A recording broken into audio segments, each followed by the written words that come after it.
Subject this afternoon is the domestication of Homo sapiens americanus. And I would like us to do a thought experiment, and I'm going to entertain voices from the audience.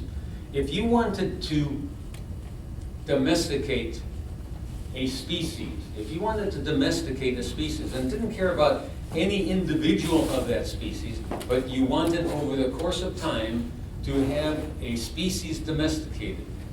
For example, if you were going to train wolves to be guide dogs for the blind, do the thought experiment, and how would you do that?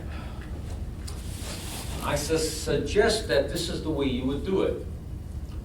You would capture live 2 or 3 or 4 bitches, and preferably 1 or 2 males, so that you would have a breeding colony, and let those animals breed in captivity and separate the pups from their mothers as soon as it was physically possible.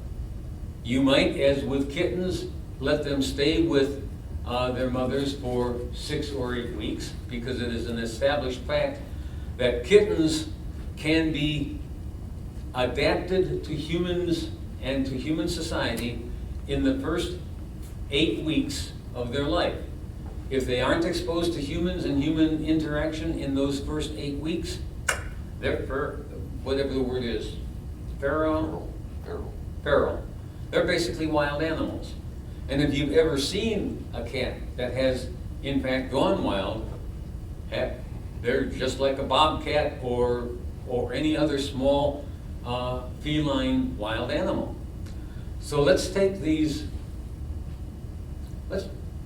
we can either divide them between canines and felines, and to make the problem a little bit more interesting, I'm going to take felines because they're intrinsically a little bit more independent.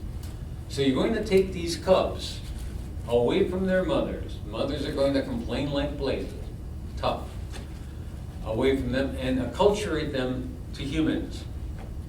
Now, that first generation is going to be superficially acculturated to humans, but they're not going to be at all interested in doing what you want. But you will have them under rigidly controlled conditions. Their sense of worth will be dependent on you congratulating them, and you feeding them, and you providing them with emotional gratification. And if they don't meet your requirements, you're going to withhold. And especially the emotional requirements. It's been demonstrated that infant monkeys will cling to a soft, fuzzy doll that gives them no nourishment, and not cling to a hard, rigid doll that provides them with nutrition. So they prefer the comfort of the inanimate object to the nourishment of the other inanimate object. So emotional sustenance as well as nutritional sustenance is absolutely crucial for the feline, for the infant monkey, and for human beings. An infant will starve, literally, without the emotional reinforcement of a caregiver. Okay, so you've got this first generation of cubs, but there's a significant portion of them that very easily revert to their wild state. So you let them breed, and you continue this process over generation, over generation, over generation, until you have a group that will walk in a path like a herd, contrary to what all cats will do in the natural state. You will have them, you can teach them to howl at the same note. You can teach them to like what you want them to like. They are responsive to your stimuli. Edward Bernays said about 100 years ago that in future generations, people will have opinions and they will have no idea where they came from. They came from men whose names are strange and they never heard of. But they will have these opinions because we will have taught them to have those opinions. Now, that thought experiment is reflective of what was happening for the first 250 years or so of the American experiment. I remind you that the Constitution was written by the haves, the wealthiest people in the country, because they had the opportunity and time to take the summer off and discuss what kind of constitution they wanted to write.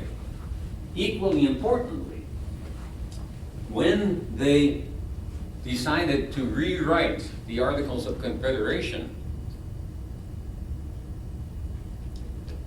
they had particular issues in mind. The Articles of Confederation and perpetual. The Articles of Confederation and Perpetual Union. That's the title of the Articles of Confederation.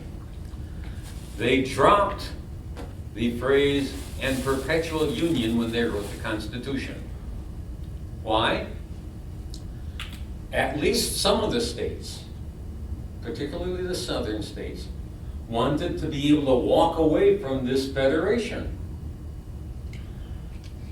All 13 colonies had gotten a stomachful of centralized government under George III. So they wanted a confederation so that they had the strength of unification, but the freedom to walk away. Not unlike the freedom that the Russian Federation has today. No one is holding Chechnya into the Russian Federation by force. Chechnya is part of the Russian Federation because Russia as a country and Chechnya as a country have found a way of living and working together. Excuse me. Precisely the failure that took place in 1861, where the southern states and the northern states could not find a way of working together.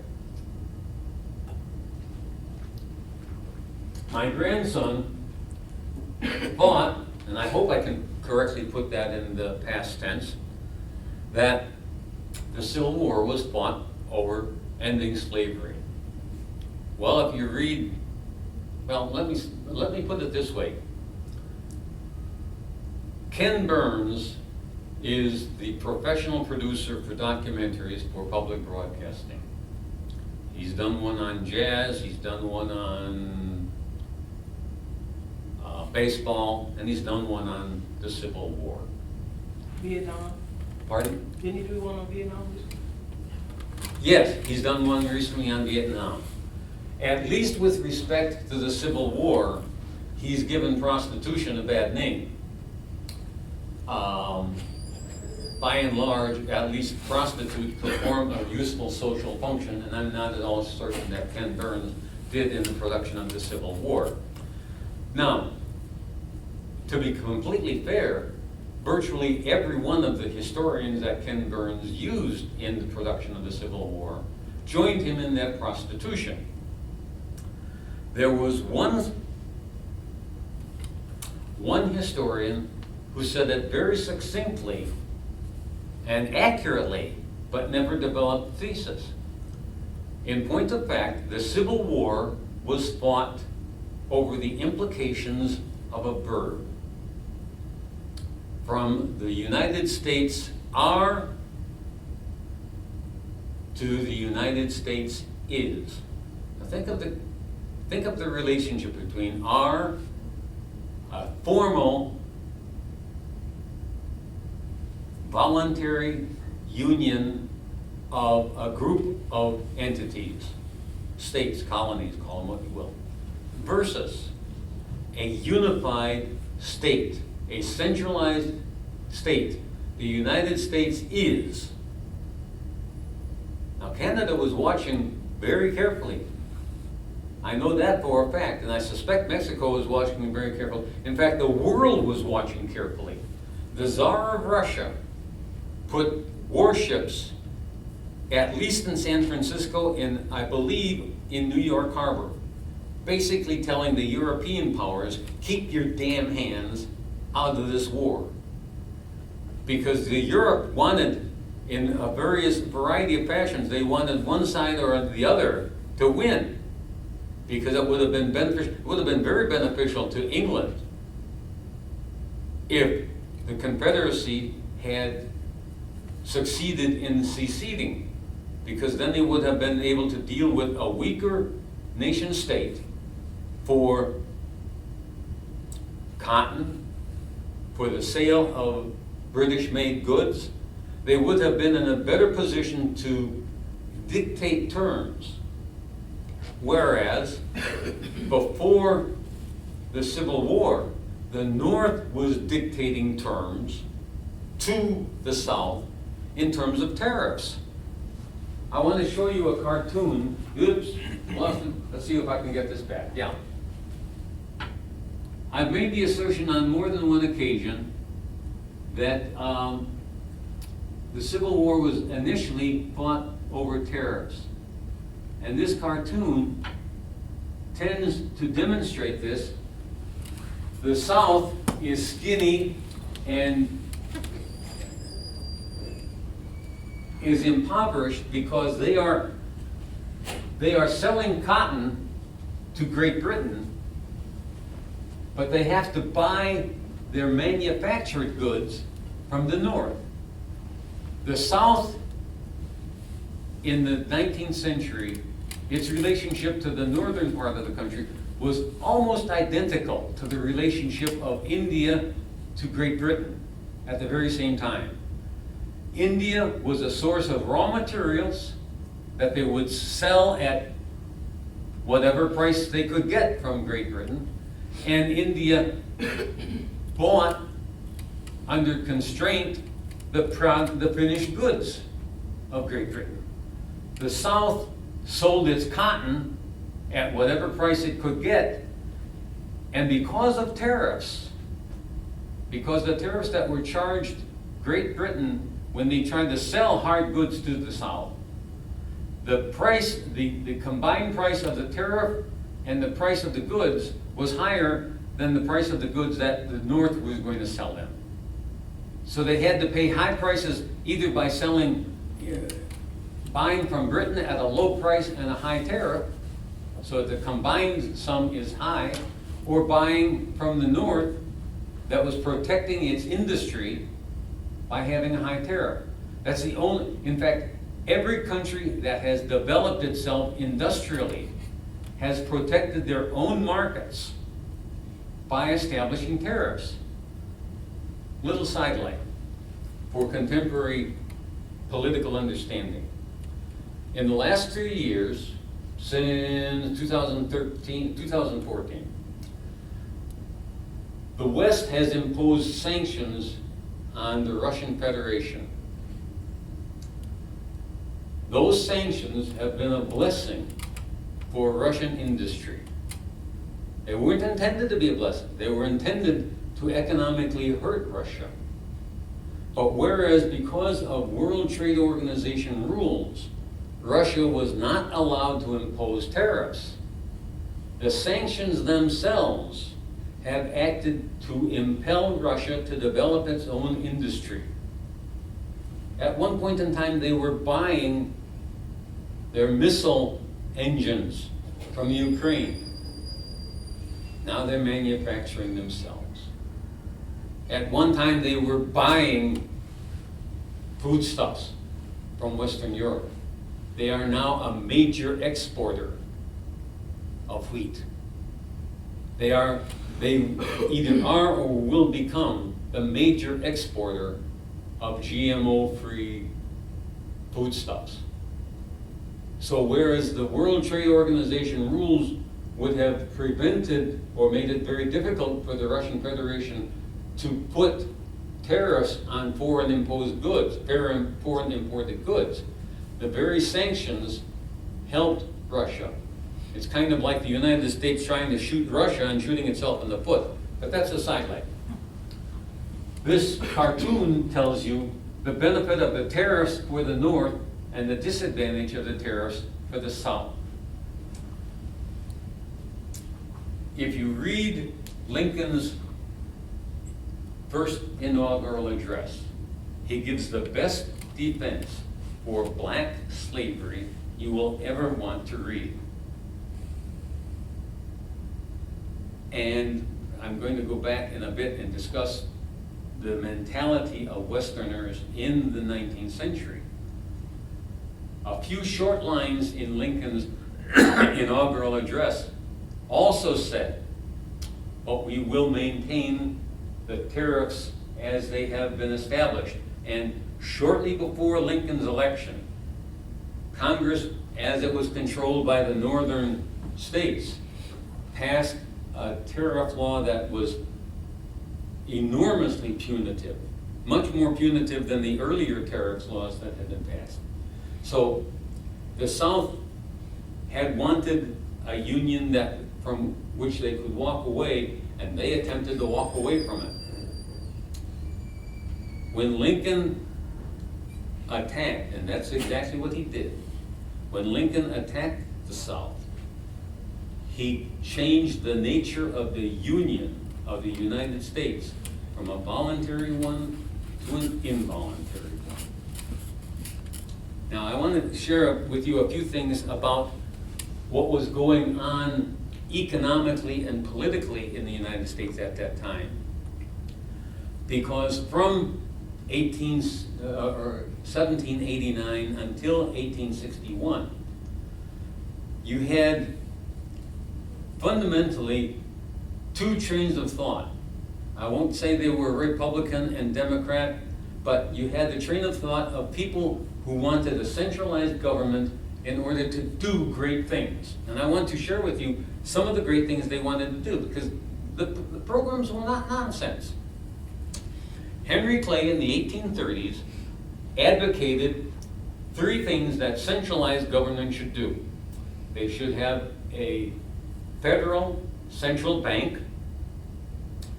They should have high tariffs to protect indigenous industry. This always happens when I don't lecture from notes. And they wanted subsidized industry to improve infrastructure. Now, each of those have very good arguments for what would be good for, quote, the country, depending on whether the country is an R or an is. But you can make very sound social and economic arguments for each of those three. And sociologists and economists Mike Hudson is a great economist, and he says it makes perfectly good sense for a government to provide certain services precisely so that the people of the state can produce more economically. Let's take an example. Which makes more economic sense? For the state to provide fire departments, or for each town or each homeowner to provide his own fire protection services? Now, if you have a business, are you going to invest 10% of your profits into a fire department because you need to protect your building? Or are you going to support your local government who's going to provide you with the fire services? Whether we're talking about a fire department, whether we're talking about a police department, whether we're talking about public libraries, whether we're talking about a street department, it makes perfectly good sense for the government to tax you to pay for these services and for the government to pay these services. What has happened, frankly, in the United States in the last 40 years is each and every one of these services has been progressively privatized, so that when you park in a street in Chicago, you are not paying the city of Chicago. You are paying a private corporation which purchased the right to impose parking fees. Now, does it make more sense to pay a parking fee to the city of Chicago or to a private firm that is collecting those fees? The city of Chicago put the parking meters in there, put the streets in there, is going to be maintaining the streets. You think the private industry is going to be doing that? No. But I need to go back a little bit. In each of these cases, the government is in a position to do it economically and efficiently. The American people were sold a bill of goods in the 1980s that government is not the solution, government is the problem.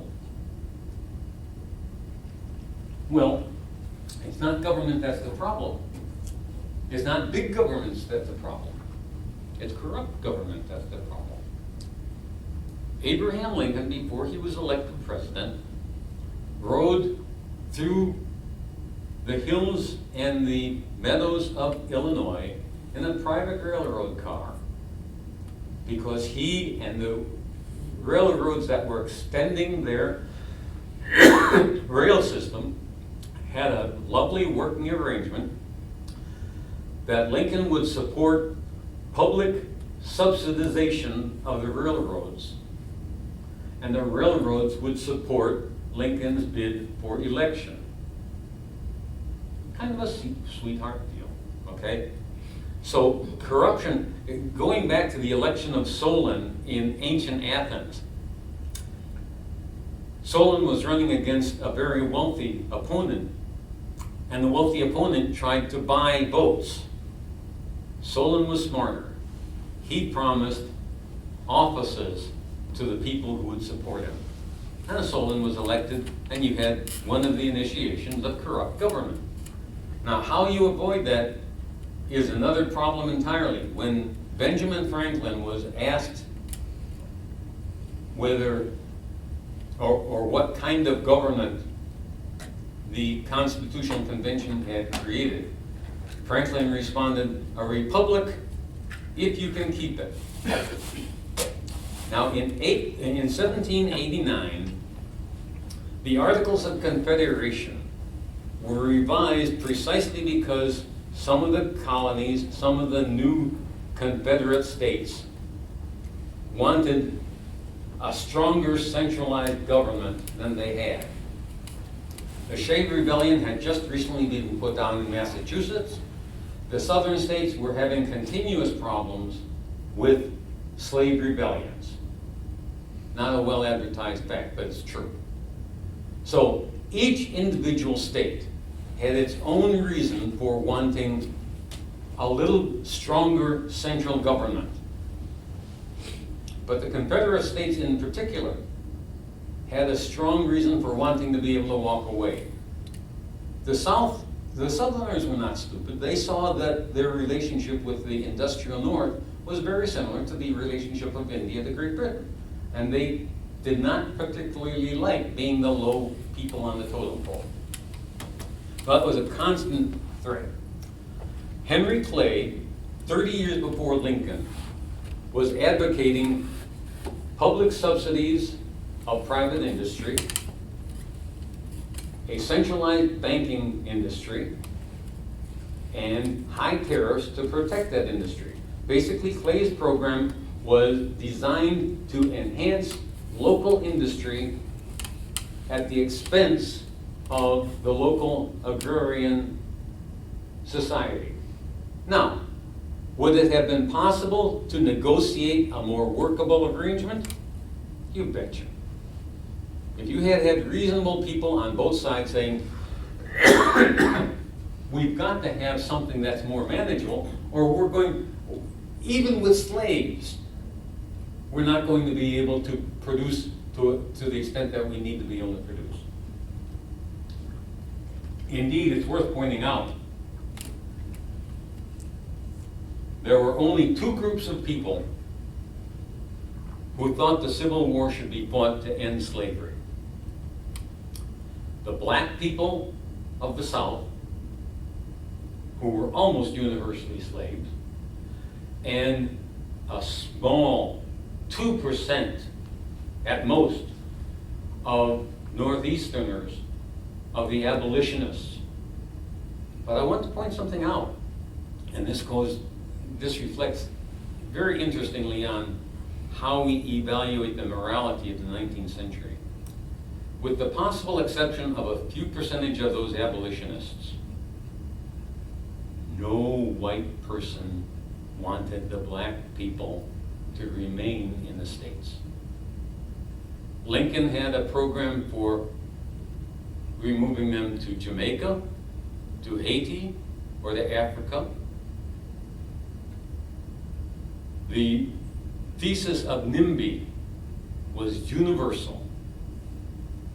Not in my backyard.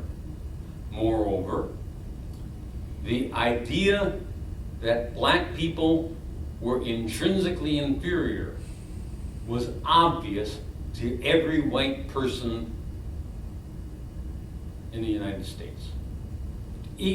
Just as equally obviously that every damned Indian, the only good Indian was a dead one. Everyone knew that. That was the common culture. Offensive? Of course. True, also. So to judge any General Lee or any general from the South, or for that matter, Abraham Lincoln, on the basis of the morality of 2017 is nonsense. Just nonsense. But I want to go back to it. At the turn of the 19th century, about 1799, an Episcopal cleric by the name of Malthus, I don't recall his name, wrote a treatise saying that human nature is destined to eat itself to destruction. Because every time you had an industrial advancement that allowed for greater productivity, the human animal seemed to reproduce so that the net ability to consume kept up with the levels of production. So that the implications of that are that the human condition, in terms of socioeconomic terms, is never going to get better and is probably going to get worse. Because every time you have an incremental increase in productivity, you have more than that incremental increase in the population. So the population was always going to eat itself into poverty. I want to play something for you. I applaud Charles Dickens, and I applaud, here we go.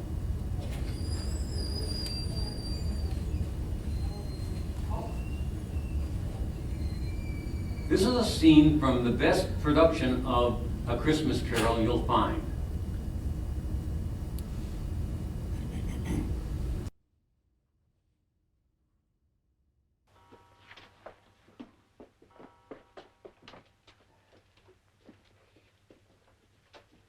Well, have I the pleasure of addressing Mr. Scrooge or Mr. Marley?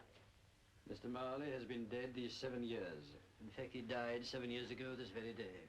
Well, we have no doubt that his generosity is well represented by his surviving partner.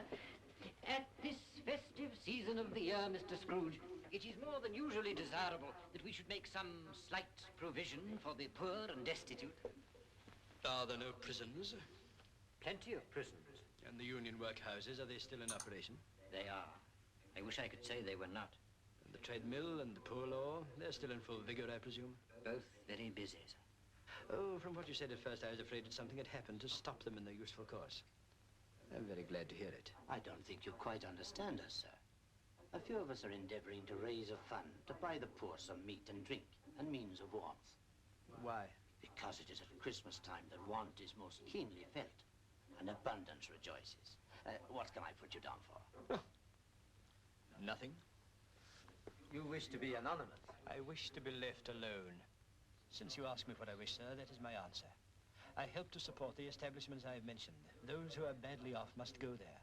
Many can't go there. And some would rather die. If they would rather die, they'd better do it and decrease the surplus population. Besides, it's not my business. Isn't it, sir? No. It is enough for a man to understand his own business without interfering with other people's. Mine occupies me constantly. Good afternoon, gentlemen.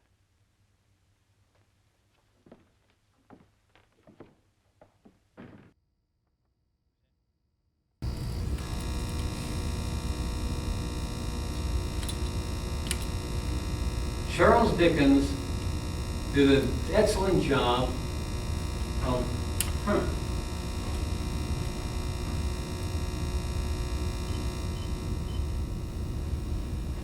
of describing industrial England at the time. And in the process, he's also describing the attitude of the industrialists. I'm trying to get rid of that hum.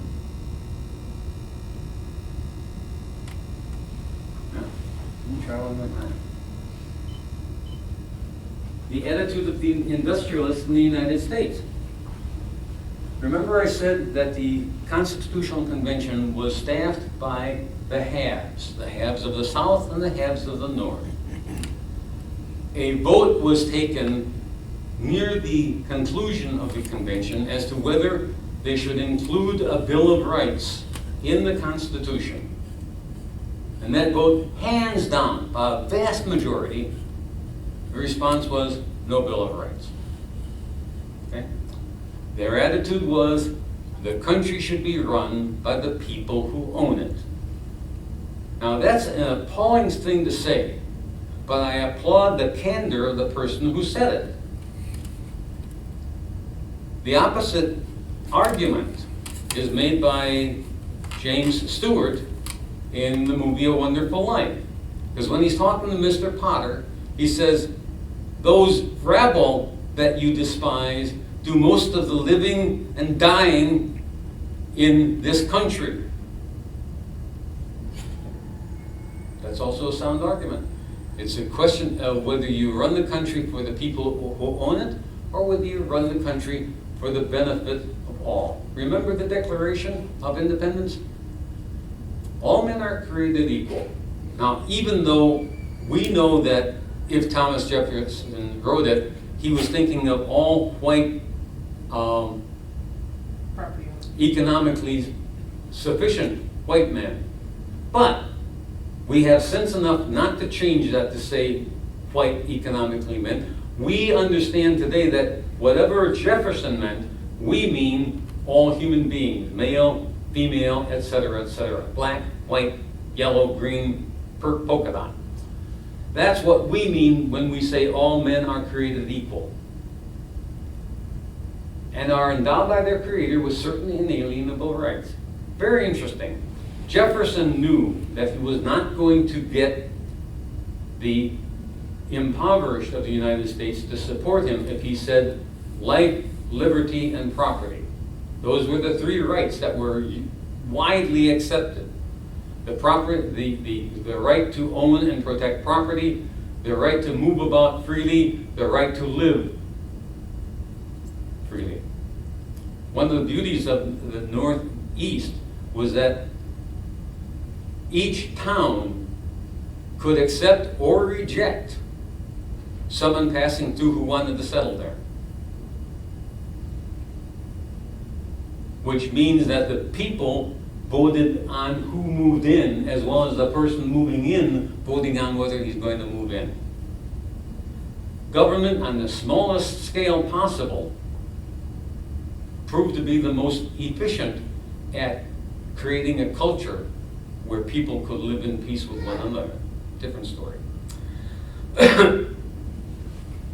Going back to Malthus, the attitude of the haves was that the surplus population was irrelevant. That's not the attitude, well, it may be the attitude of the ruling elites, but it's not the attitude that is ever verbalized, okay? but it is one way of managing a society.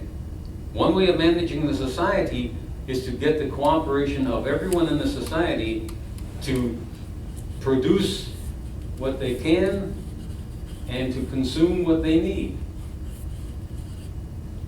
Now, Malthus predicted that there was never going to be enough food for the increasing population. The attitude of the industrialists of Britain, frankly of the entire West, was that Englishmen matter and not Englishmen don't. Or if you're talking about Germans, Germans matter and non-Germans don't. The record of Western colonialism over Africa, over Asia, over China, and over North America, Australia, if we understood our history, we would hang our heads in shame. But that's for another occasion. I'm making the point that people between 1800 and 1861 were a rabble that the industrialists wanted to control. They wanted a subservient worker population, and they were frustrated as all bedevilment. The industrialists of England had an advantage. They had a captive audience. The industrialists of the United States, they didn't have a captive audience. If the workers of the United States on the East Coast, if they got tired of their working conditions, guess what? They bought a mule or they stole a mule, they bought or stole a wagon, and they moved west. They took their lives in their hands, which is why I call this the domestication of Homo sapiens americanus. Because from 1861 until 2017, the people who are in charge of our society have been domesticating Homo sapiens americanus. How have they been doing it? Well, how did we go about domesticating the mountain lion? We take the children away from their parents as soon as possible, preferably at kindergarten, maybe even earlier with preschool. We make them, as English told us, the first responsibility of secondary education is to inculcate a predictable response to authority, having nothing to do with learning, especially nothing to do with critical thought. I referred last time we were together to Dorothy Sayers' essay on the lost tools of education. And I go back to the trivium, teaching grammar so that you understand language, teaching logic so you know when someone is speaking bullshit. I saw an ad the other day, and I'd like you to comment on it. The ad said, "You deserve true love." Categorize that. A true statement or nonsense? No. No. All three of you, of course, nonsense. If you divide it up, deserve implies a relationship between one sentient being and another, and one sentient being providing a service to another. It implies a whole lot of things. When Edward Bernays said that our attitudes will be shaped, he was talking about generation 7. If you start out at 1800, about generation 7. We are now in about generation 11. So they had 11 generations to teach us the correct response to authority, to derive our emotional satisfaction from the approval of the teacher, to, as John Taylor Gatto says, to stop being interested when the bell rings, and to immediately adopt being interested when the next bell rings. They've taught us to be good, obedient Prussian servants. Now it took 7 years, or 7 generations, to get us to the point where Norman Dodd describes what the Ford Foundation and a couple other foundations are doing. I'm going to refresh your memory, and I'll play it again if I need. Do you remember the discussion that Norman Dodd has with Ed Griffin? I can play it. I've got it. Norman Dodd, I'll summarize it. We're not running short on time, but I'm fired up, put it that way. Norman Dodd was a young man who was designed, who had a silver spoon in his mouth and never even knew it. He went to a very prestigious prep school, and then he went either to Yale or Harvard, I don't recall which. He got a job in a bank. Now, if you went to a bank to get a job, you might be a janitor, you might be a teller, you might be a junior clerk. Norman Dodd was hired as the lowest vice president of the bank. And the bank that he was vice president to was none other than J.P. Morgan. Without him knowing it, he was already in that category of people who are expected to fill the slots of the earlier generations of the privileged. Now you and I, everyone in this room, knows very little or nothing about the state of mind of the people who are expected to move into those slots. It's worth, let me show. I think I can find this very quickly. Let me do this a second. Wolf.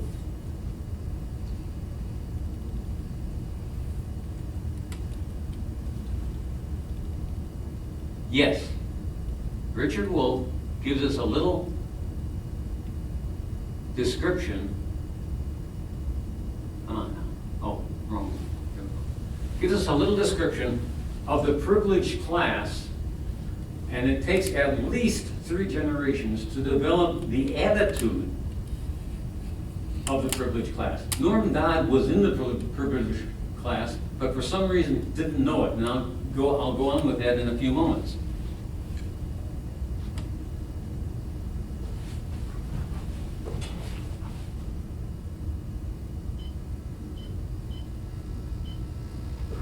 Okay. I don't know why I've got that tremendous hum, but I'm fighting it. Reproduces itself. Some of you know Andover and Exeter. I don't know if many of you know what those words mean, but those are famous private schools. And those schools are set up for the people who know that they want to be the folks who run the businesses, and they know it because they come from the families that already do. More of it. Every now and then, they get trained, they go then to Harvard or Yale or Princeton, and all that. And periodically, these schools make a mistake. They accept into their ranks the people who didn't come from where they're supposed to. They often do this with an enormous amount of patting themselves on the back for their enormously liberal approach of having others come in. You know, the diversity gambit or something else. So, turns out in my life that even though my folks had nothing, I went to Harvard. And when I finished, I went to Stanford. And when I finished there, I went to Yale. Jeez. 10 years of my life in these strange institutions. They were strange for me because I knew really early on, in that deep way one does, that I didn't belong there. But they didn't figure it out, and I wasn't going to tell them. So I stayed there, and I learned something very interesting. That the few like me, we worked very hard for the first 2 years as undergraduates, because that's what we've been told. My parents told me, you know, your only hope is to do well in school, get good grades, and that's how you'll not be stuck in the dead-end kind of jobs we got. I was really pressured to get out of it. So I worked real hard the first 2 years. It took me 2 years to notice that most of the other guys didn't do that. Starting early Thursday, they began to drink. And they kept drinking right through Sunday. And I admired that. I admired that because I didn't do that. And they weren't worried about it. I would have worried myself that I'm not studying. I'm vulnerable to do that. But they didn't worry about it because their jobs were, and they kind of had a certain gentlemanly style. I admired it. It wasn't just that they had those tweed coats with the leather patch on the elbow, even though the leather patch was put on a portion of the tweed that hadn't begun to wear out, not even a little bit. It was a leather patch put there because it was a leather patch, but not because anybody needed it. I didn't have this problem because I had no tweed coat. And I would have gotten a leather patch if I had a tweed coat, but I didn't have one. And I worried about it, but they didn't. And I realized after a while that they didn't because they had the taste, the kind of the upbringing, they knew they were going to work in the company somewhere. You know, it might not be exactly where they would want, but they knew that. You know, they knew. The mass of workers also learned something, which I could see. The mass of people realized pretty early, even if they don't admit it to themselves, that they're not going there. Now, some get it sooner, some take a longer time. We all know that. It's hard to face that for some people. They really want to believe that there's some sort of meritocracy, that if you work hard or if you're smart, you're going to get there. And I hate, and I have it in my classes all the time, I hate to explain to my students that this is silly. It's too hurtful. I mean it. It's too hurtful. It's too painful. They want to hold on to that hope, and there's something beautiful about trying to hold on, even there's something pathetic at the same time, since it's such a crazy idea. And I learned that these wealthy kids, these well-prepared children, they were going to be good at running a business, because it really has nothing to do with skill. It has to do with a sense. You have to understand, running a business is a little like certain kinds of people go into a fancy store that you know, you can go in that store, but you kind of know. You think people are looking at you. You think the floor manager may have his eye on Breakfast you. at Tiffany's. You better not even think about what you might want to do there. Whereas there's another person comes through the door who acts like he or she has been there all their life. For whom everybody else is a servant. And she's going to pick which one of you is going to be lucky enough to take care of me. And she's charming, or he's charming, doesn't matter. They know they belong there. Well, you know, political democracy is like that. You either feel that you're in charge. You have your say. You have to be listened to. And the majority opinion has to be taken seriously. Some people feel that. But the irony in our society is that people at the top feel it, and we don't need that. We need it for everybody else, but they can't feel it because they're never put in a situation where that is encouraged, supported, sustained, none of it. And that's because of the job. On the job, you are, I hate to tell you this, because you don't want to hear it. You're a drone.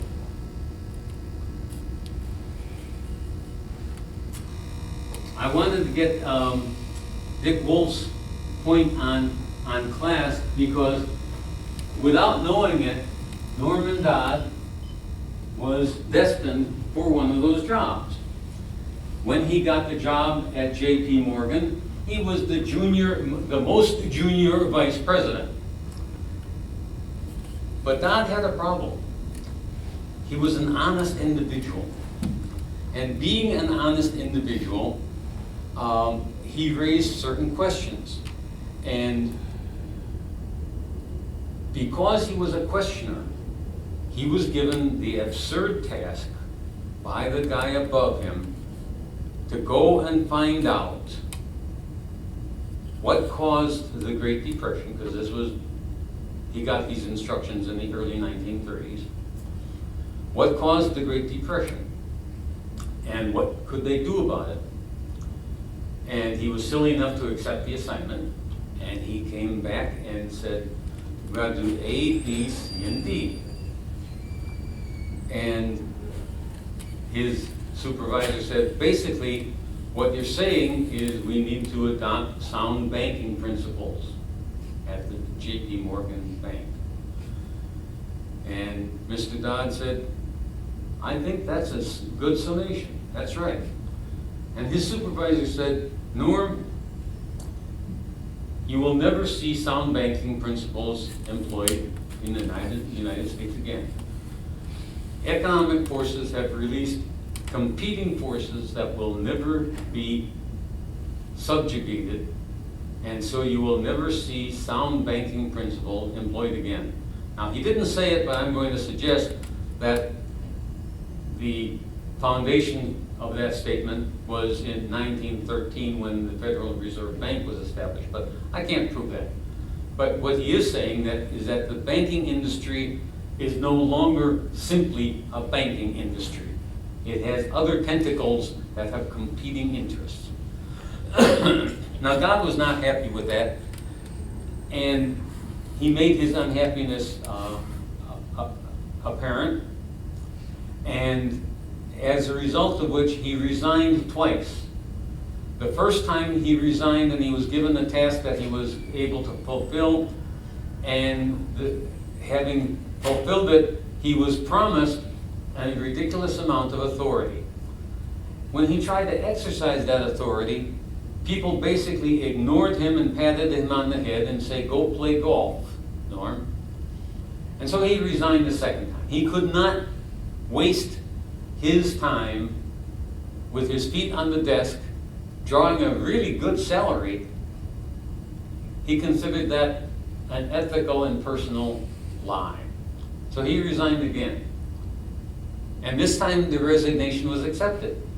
What Mr. Dodd didn't know, however, is that magically he had walked out of that mystical circle. When he resigned from J.P. Morgan the second time, he not only resigned from the bank, but he resigned from the financial industry. He didn't know it, because he went applying to a whole host of banks afterward. He was persona non grata. He was not hireable. Now, the interesting thing about that story is that Norm Dodd was quite smart, and in the early 1950s, he was made the research director for the Dodd Commission. I don't recall the name of the commission, but it was a commission that was set up to investigate the activities of the charitable foundations, the Ford Foundation, the Carnegie Foundation, etc. Because that was the time of the communist scare, and Congress, the House of Representatives, wanted to find out what justified these foundations having so much power, so much financial power. What were they using that financial power for? And Dodd was put in charge of that research. Now, in the process of doing that research, he assigned a young lady who disagreed with the purpose of the investigation entirely. But he assigned her to go read the minutes of the, if I recall correctly, the Carnegie Foundation, but please don't hold me, one of several of these massive, financially endowed foundations. She went there and found out that this particular foundation, which was established in 1908, held discussions for the first year, because she was assigned to do spot reading. This year, because Dodd had a pretty good idea what he was going to find in the minutes. And this is an interesting story. You can download it from YouTube.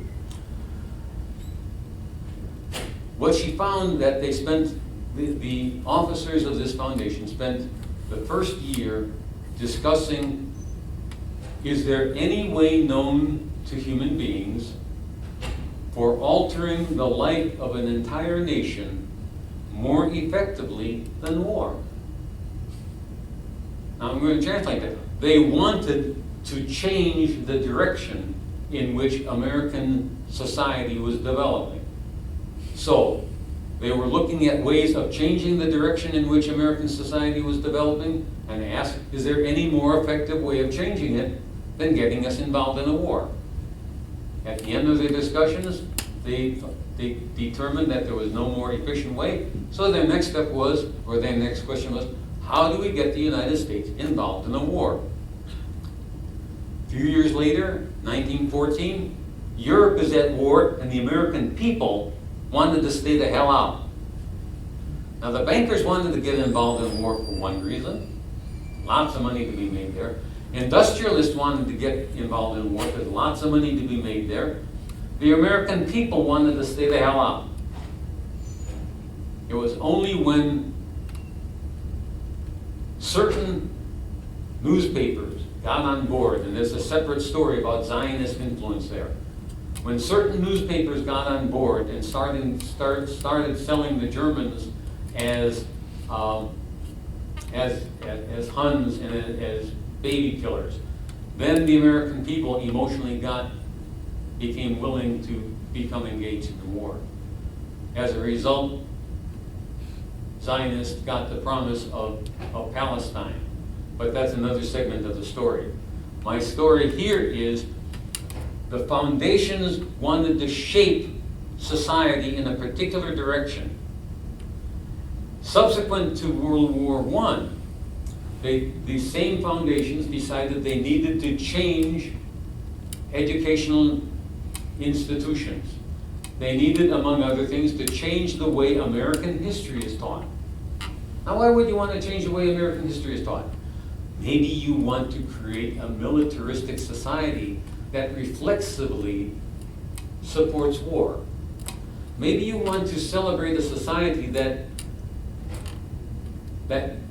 glorifies and makes grand the sacrifice of your young men for fighting for your country.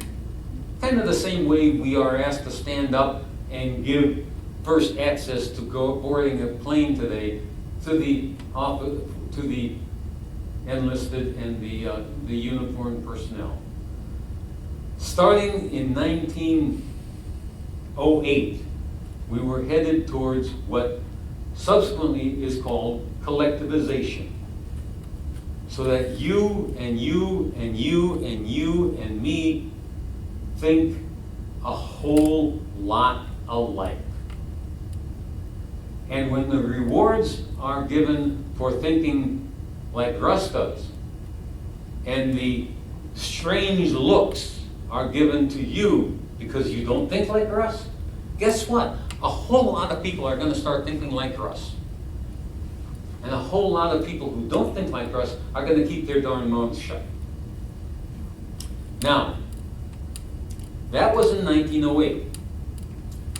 In 1859, Charles Darwin wrote The Origin of the Species, or the alternative title to this is, no, I don't want that. This is the title page to Charles Darwin's book, The Origin of the Species, or, and this is not and, it's or, the preservation of favored races in the struggle for life. Charles Darwin was a Britisher, and like most Britishers of the 19th century, believed in the empire and believed in the supremacy of the white English-speaking race. So when he's talking about the origin of species, he's also advocating, and this theory of racial supremacy was not, it was the intellectual culture of the last 40 years of the 19th century. If liberalism today and the embracing of white, black, brown, gay, transsexual, etc., everywhere to copulating with frogs, if that is the liberal culture of 2017, white British racism was the intellectual culture of the last half of the 19th century. Everyone believed it, which is why when Lincoln was talking about what to do with the emancipated slaves, there was never a question about settling them in the West. They were going to be settled back in Africa or in Haiti or wherever else. NIMBY. Shameful? That's my estimation as a modern human being in the 21st century. It was the mentality in 1861. Why is that important? It's important to judge any individual at any given time, not by your moral standards or by what you know about science, but by their moral standards, what they knew at that time. My personal opinion is that Americans are much closer to Nazi Germany of 1935 than they'll ever admit. That's the second point. Well, they taught Nazi Germany some of that shit. Of course, this whole theory of racial supremacy originated in Great Britain. It was adopted by the Nazis. Now, when he says race there, it's my opinion that he doesn't mean just human. No. I think he's talking about all of the different animals, everything, as races and species. That's an interesting point, Dawn, and I would submit, since the discussion of race at that time, if they were talking about species, they would have used the word species. If they're talking about collections of human beings, it's then the word race is most applicable. I'll see if I can find out, because natural selection applies across the board. Which is the exactly secondary why, title. you're absolutely correct, which is why, commensurate with and in parallel to Darwin's theory of the evolution, the Galton Society for Eugenics, where selective breeding was advocated precisely for the human species. And whether you're talking about Nazi Germany or whether you're talking about 19th century and early 20th century America, people who were deemed unworthy of procreation were prevented from procreating. That's not only German history, it's American history. So I'll be interested to see what you find there, but it's my distinct impression that if we're talking about species of birds or species of felines or species of canines, then the word species would be applied. It is precisely. And as an example of that, the most reprobate race, according to Charles Darwin, the most despicable race, was not black, was not red, was not brown, it was Irish. I was gonna guess that. You were right. Which tells you exactly how scientific Darwin's assessment of race was. Yes, sir? Well, isn't it also the case, though, that they were figuring out that the Caucasian genes were recessive? That you could never mix the two and come out with a white person? Like, did they figure that out long before then, or? Because it seems to me a lot of the white, at least what I was taught about white supremacy is that a lot of it was became entrenched because people started to fear that they couldn't, the planet has always been predominantly not white. So it's And they certainly did fear that miscegenation would dilute the purity and the strength of the white races. That much is definitely the case. That the Caucasian gene is recessive. Like, you can never mix Caucasian with anything else. I don't and know get if it was Caucasian. that sophisticated or not. They never. When did they figure that out, though? Well, you had, I think it was a Belgian monk who initially worked on the characteristics of recessive and dominant genes when working with flowers. And that was about the middle of the 19th century. But it's not my impression that that ever became a dominant part of the intellectual culture. Galton and Darwin were definitely part of the dominant intellectual culture. Okay, so that explanation is coming from a different worldview, which is more an Afrocentric worldview. Possibly. All right. And frankly, I don't read all the footnotes. You may be right that there was that much sophistication, but I'm not aware of there being that much sophistication, because racism, or I should say eugenics, came after class pride. The people who wrote the Constitution had class pride without the intellectual foundation. They wanted, the country should be run by the people who own it. It was when Darwin spoke about the preeminence of certain races and the dominance of certain races, that became class consciousness with an intellectual foundation. It no longer was hanging free in the air as an opinion. It had, quote, a scientific foundation. And everyone here knows if you've got a scientific basis for saying something, it's believable. Well, take fluoridation, for example, or a number of other things, and it may not be believable. But nevertheless, in the common mind, in the average mind, if you can provide what appears to be a scientific argument, you're halfway to winning your argument.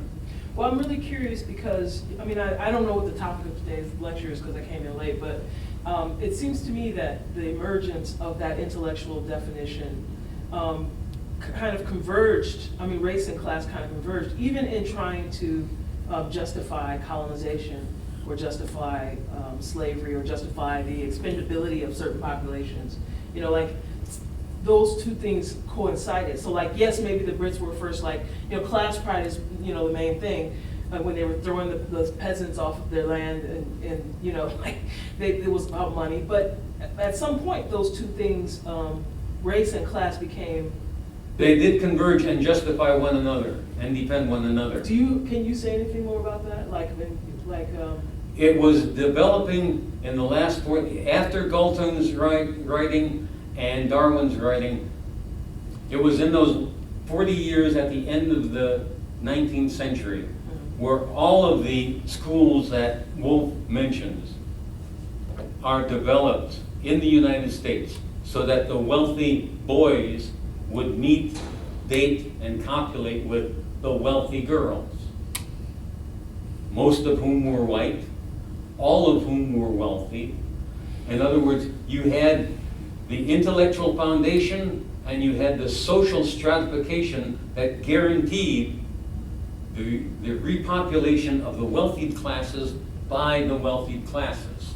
But what about the working man's movements in the North during slavery? Like, weren't they also trying to create racial division between even poor whites in the South and slaves? But they didn't want working men to identify with slaves, right? Oh no, if you're talking about how the elites were managing the population, whites were kept in conflict with blacks, Irish were kept in conflict with the Polish.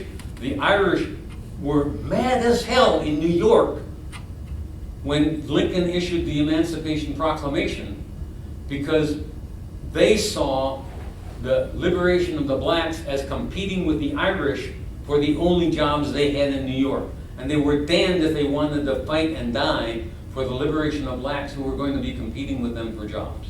So yes, they kept various subclasses, blacks in conflict with browns, which you see in the last half of the 20th century. Blacks were made to be competing with Hispanics. And there's a classic line, which is implicit in all of the manipulation of the various subclasses. The classic line from Mississippi Burning, where you have a Southern FBI agent talking to one of his colleagues.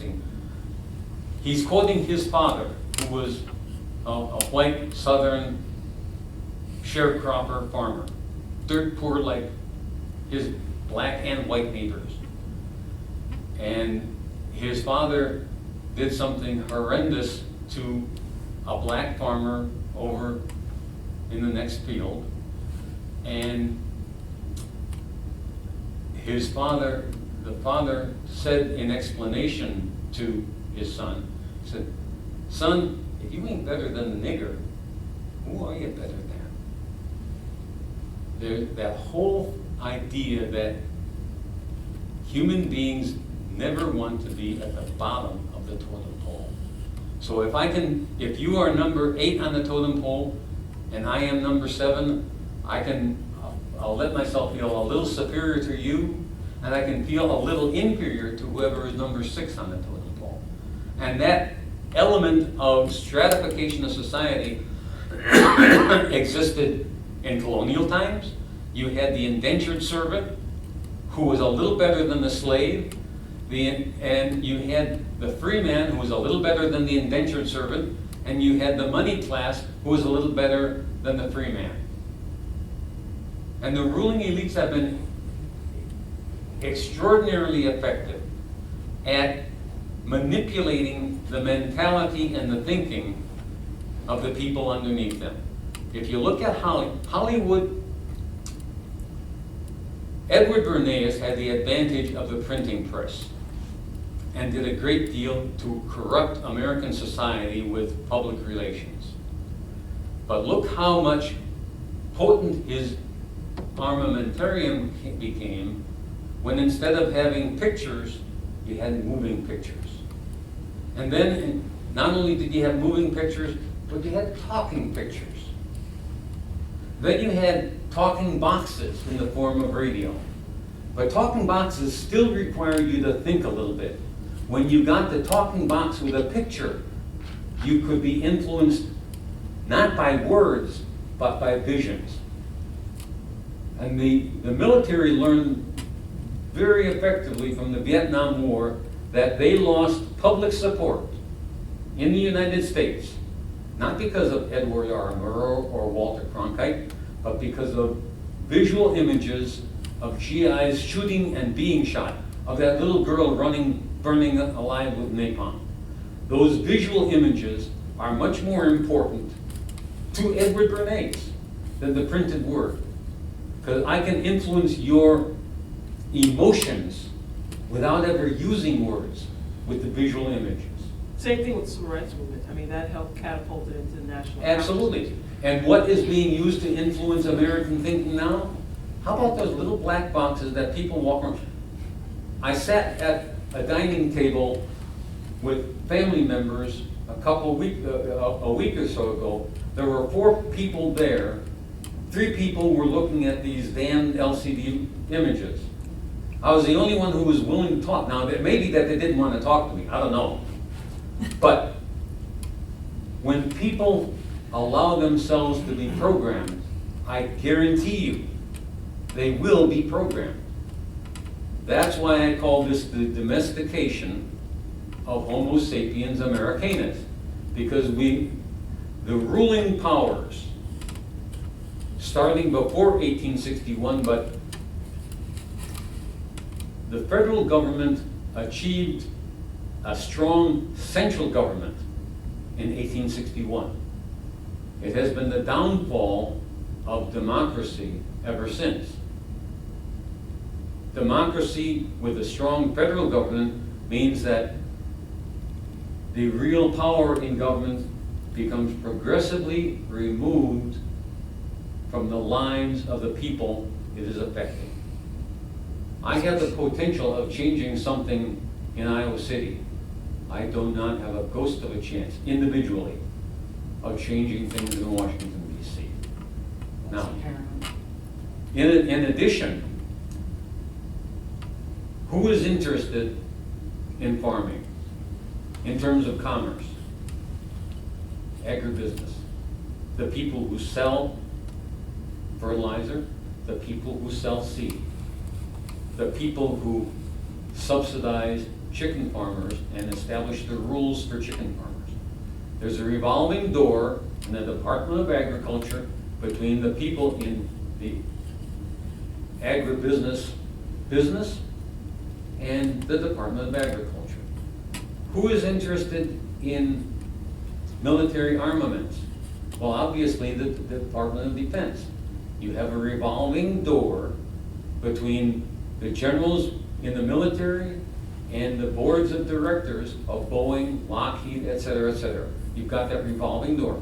If you look at the Food and the Drug Administration or the Drug Enforcement Agency, you've got a revolving door of people in the industries affected and the regulatory agencies affecting those industries.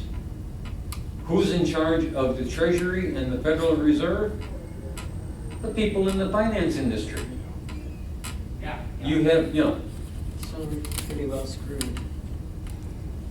until and unless we seize democracy away from the oligarchy, yes. I'm with you on that. I'm up But for do you that. think though right now with the way like the 1% is like we had the $10.10 an hour here, and they put it back to $7.25, and like right now it seems like in the enslavement of this particular population is like the ultimate goal, and I'm not even sure if we're even more, like, even white people are becoming as expendable as they have always felt black people are. Like, if they're not in that 1%. So, White people, along with black people and brown people, were thrown away in the 10 years between 1980 and 1990. And I can tell you how that was. When American industry decided to make more money by having their goods produced in China or Burma or wherever, and bring them back here. Notice, the laws were written so that they could make more profit doing it that way. They were, and they did it that way. Now, one of the arguments that Richard Wolff, whom you saw here, one of his arguments is that the best solution is to bring, from his point of view, the best solution is to bring democracy to the workplace. That is like the Mondragon experiment in Spain, and there's a huge cooperative set of villages in Italy. There are co-ops in this country. When you have the workers in charge of making the decisions for the business, they're going to make the decisions not only on how much money they can make, but on is it good for the community in which they are living? Is it good for the environment in which their kids are living? Is it good for the school system in which their kids are studying? Right now, about 200 people, mostly but not exclusively men, mostly but not exclusively white, make decisions on the boards of 1,000 corporations. And the decisions of those 200 people have a whole lot more impact on global warming, global finance, war and peace than your opinion ever does. somebody put his video about that very thing up on Facebook a couple months ago. It was Yeah. really good, I don't know. Who are we? Richard Wolff, where he was talking about democracy in the workplace, and he Yeah. was making these comparisons.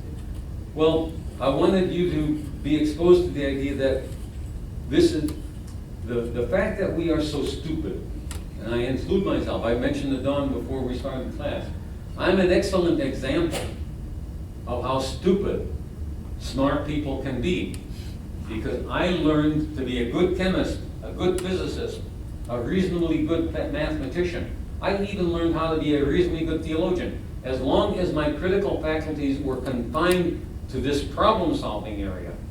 I was in my mid-50s when I started applying those same critical faculties to history and to politics. Then I became a revolutionary. But I was a very good, a very good middle-level manager, to my embarrassment. Well, that's all I had to share with you. You can take the progression of our domestication.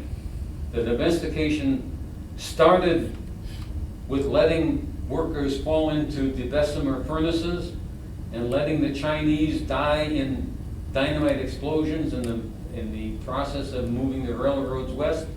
That was part of our domestication. Part of our domestication was moving all of the young people into government-controlled schools. And by the way, that was seen as subversive by a whole lot of people in the United States. It was fought tooth and claw, and the Amish successfully fought it. But most of the people in the Northeast did not. They submitted with complaints. But the Amish said, as a group, we're willing to go to jail, but we're not gonna let you do that to our young people. And they made certain requirements of the school system. The schools had to be within walking distance. They had to be taught by teachers that respected Amish traditions. They had to have certain times of day. The teachers had to have respect for Amish family structure. And they were willing to go to jail as a group. They didn't. The government backed down. A lot of black people have been critical of that for a really long time. I mean, like, obviously it was a strategy of the civil Exactly. rights movement because we weren't allowed to learn to read and write. You know, you could not operate in a society unless you had certain skills. So. And you were systematically prevented from acquiring those skills. So getting standardized schools that we were included in was a step forward for us. Yeah. On the other hand, black people have been critical of moving those schools out of our communities. Like, all the black people in my family were like, if you don't have people teaching your kids who care about them, then, you know, you can't entrust. That's why my mother taught us to read before we went to school. Absolutely, yes. And I'm trying to teach my grandson critical history because I know he's not gonna get it in school. But, so, I mean, like, we do need to take back Absolutely, that, absolutely. In right? fact, Freedom schools. I would recommend you can download John Taylor Gatto's book, The Underground History of American Education. It's available in PDF format on the internet. If you only read the last 2 chapters, it's about 40 pages combined, do so, because he's got a program. Who's author? John Taylor Gatto, G-A-T-T-O. Brilliant man. He was Teacher of the Year in New York State for 1 year and Teacher of the Year for 3 years in New York City. Taught the dumbest kids in Harlem and found out that the dumbest kids in Harlem were just as smart as the smartest white kids uptown. You know, and also, this is something you haven't mentioned, is like there's a whole different worldview about what constitutes knowledge and what constitutes valuable information. Like, even Africans who, like Black Americans who have been enslaved in this country, we still don't have the same Western worldview about what's you know, like, Hopefully, yeah. No, I mean, to me, that's hope, because. And that is cultural understanding, that is cultural knowledge, and Americans, Westerners in general, have had so much hubris, so much arrogance, that they do not respect alternative cultural wisdom and alternative cultural knowledge. I said at my barber shop, and I was somewhat controversial. I said, I've got an IQ of about 130, but if I were on the Serengeti desert, I'd have an IQ of about 50. Because there are so many different forms of intelligence. Or if you was in the south side of Chicago. Yeah, well, I'm not sure about that, because I went to IIT. Okay. I learned a certain amount of South Chicago intelligence there. But you know what I'm saying. Yeah, I know, I understand what you're saying. It's like, anyway. I'm just telling you that I learned how to survive in South Chicago too. Where Ladies and are you gentlemen, from? I'm originally from the northwest side of Chicago, Okay. but I went to, I was born in Iowa City. the interesting thing there is Iowa City is the most multicultural town, in my opinion, between Chicago and Denver. John Gatto. John Taylor Gatto, G-A-T-T-O, brilliant man, I love him. So how did you get into this? In my mid-50s, I started actually learning. And when I started actually learning, I started trying to share what I've learned. I'm still trying to create a revolution. I'm 79, so I cannot lead a revolution, but I'll be glad to walk in the second row. Well, you're looking great, dude. Thank you. Get that on tape, Dawn. I'm recording. Is it